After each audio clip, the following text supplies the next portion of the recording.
members, other type of associations, individuals, corporations, students, very important for the future, and also nurses. Our mission exists to facilitate the international dissemination of knowledge and experience in telemedicine and e-health, and to provide access to recognized experts in the field worldwide. So we're basically, I would say, a networking society, allowing people to get together, establishing contacts. It's so important to be able to reach out to others, and therefore we do support activities worldwide.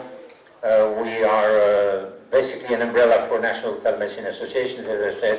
We assist the startup of new national organizations, and we are also an NGO in official relation with WHO. So we are recognized by WHO if they have specific issues on telemedicine and in e-health, that they would contact us. And for us, developing countries is a very important part. They are the ones that definitely need the maximum of our efforts. So we have memberships. I mentioned it before.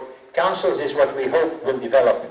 There are none around the world right now. Councils should be organizations mandated by the health authority of a country, could be Ministry of Health or equivalent, to represent the authority in matters concerning telemedicine e-health in their particular countries.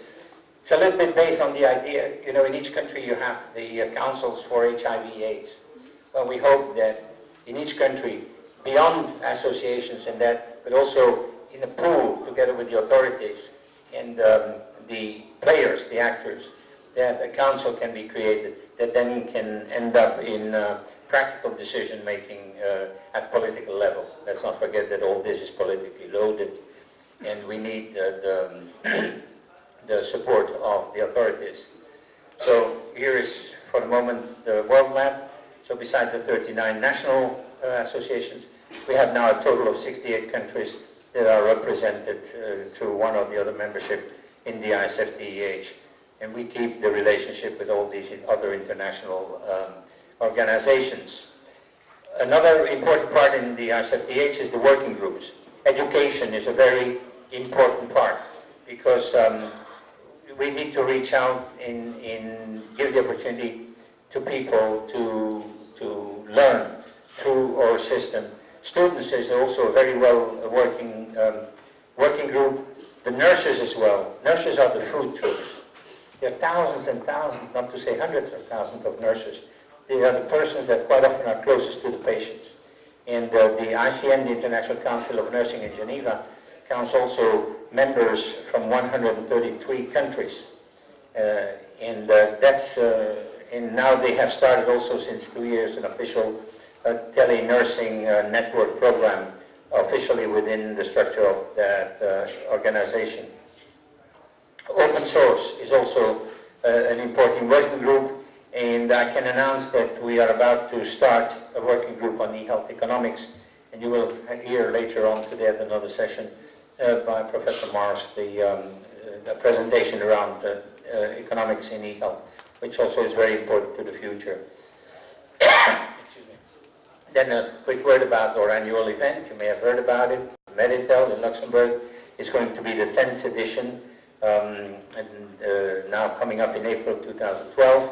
It's truly international. We have participants from more than 50 countries. I think it was even 58 in this year, 2011.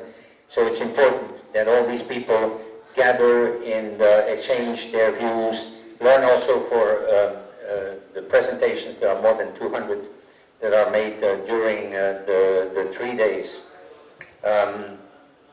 Then here again, in more in detail, the education.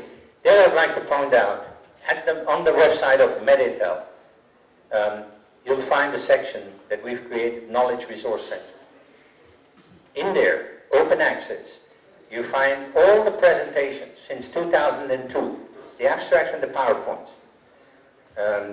And that is classified chronologically. Secondly, per topic. So you go, for example, cardiology, you'll find all the presentations that were pertaining to that field. third per country, the country of the first speaker. And since this year, we have opened a section called evidence-based, which is also very important. So the first three sections are just a repetition of all the presentations. The fourth is a selection of those presentations that were tackling the evidence-based solutions. Right now we only have 2011, but we're working at getting back to 2002 as soon as possible. Educations, we have also at Meditel virtual sessions for students and nurses. They can't always travel, so we have a link with them, and we have a selection of 5 presentations by students so that they can participate also in the event, and we can distribute points or credits for continual medical education, which we have through the EACCME. We are also supporting a lot of events, basically of our members, and this is only a very short list, but on the website of the ISFD, you can follow also the ones, systematically all the events that are organized by our members, we support on their request. And there again, if you get to the websites of all the members, you see we can cover the world, and you go in there, and I'm sure that you can discover a lot of interesting information from all the parts of the world.